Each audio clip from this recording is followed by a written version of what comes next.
Hi everyone, in front of me I've got Nothing Phone 2a and let me share with you how to set the camera timer on this device. So let's start with opening the camera app. And currently we are in the standard photo mode, so we can take a look at this option bar at the top, and the second option from the left is connected with the timer.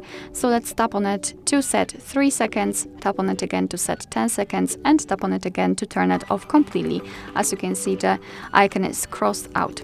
So let me set 10 seconds, so just tap on it twice. And now all we have to do is to tap on this shutter button, and from now on your device will count down from 10 or 3 depending on which option you've chosen, and after that time it will simply take a photo.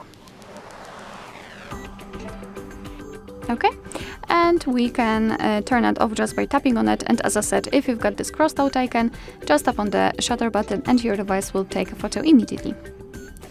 Alright, so that will be all. Thank you so much for watching. I hope that this video was helpful, and if it was, please hit the subscribe button and leave the thumbs up.